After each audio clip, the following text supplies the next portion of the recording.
ఈ రోజు నుంచి ఎక్కడైనా కూడా ఫ్లెక్సీలు రావాలి అని అంటే ఆంధ్ర రాష్ట్రంలో ప్లాస్టిక్ ఫ్లెక్సీలు బ్యాన్ చేస్తా ఉన్నాం. ఈరోజు ఎవరైనా ఫ్లెక్సీలు పెట్టాలనంటే ప్లాస్టిక్ వద్దు, బట్టతో కాస్త రేట్ ఎక్కువైనా కూడా పర్వాలేదు, బట్టతోనే ఫ్లెక్సీలు పెట్టించే కార్యక్రమే చేయాలి.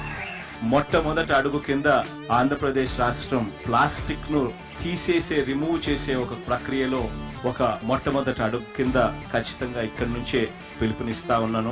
టీటీడీలో తిరుమలలో ఇప్పటికే ప్లాస్టిక్ లేకుండా ఇప్పటికే ఆ జోన్ అంతా కూడా చేశారు. అక్కడ మంచి రిజల్ట్స్ కూడా వస్తా ఉన్నాయి. ఆ రిజల్ట్స్ కూడా కనుక్కున్నాను. అక్కడ ప్లాస్టిక్ బ్యాగులు ఉండడం కన్నా కూడా అన్ని క్లాత్ బ్యాగులతోనే అన్ని కూడా జరుగుతా ఉన్నాయి. మంచి పరిణామం బాగా ఉంది, అక్కడ కూడా జరుగుతా ఉంది. రాష్ట్ర వ్యాప్తంగా కూడా స్లోగా కూడా మనం అంతా కూడా ఆ డైరెక్షన్ లో అడుగులు వేస్తూ పోవాలి. ఆ డైరెక్షన్ లో ప్రజలందరినీ కూడా భాగస్వాములను చేసుకుంటూ ప్రజలందరినీ కూడా కలుపుకుంటూ అక్కడ కూడా అవగాహన కల్పిస్తూ ఆల్టర్నేట్ మెటీరియల్ కూడా ప్లాస్టిక్ లేనప్పుడు ఆ బ్యాగులకు ఆల్టర్నేట్ మెటీరియల్ కూడా అవైలబిలిటీలోకి తెస్తూ ఒక పద్ధతి ప్రకారం గ్రాడ్యువల్ గా ఈ డైరెక్షన్ లోకి తీసుకొని పోతాం. ఆంధ్ర రాష్ట్రం 2027 చివరి నాటికి ప్లాస్టిక్ పొల్యూషన్ అన్నది లేని రాష్ట్రంగా నిలబెట్టడానికి ప్రతి అడుగు కూడా వేస్తాము అని చెప్పి కూడా ఈ సందర్భంగా తెలియజేస్తూ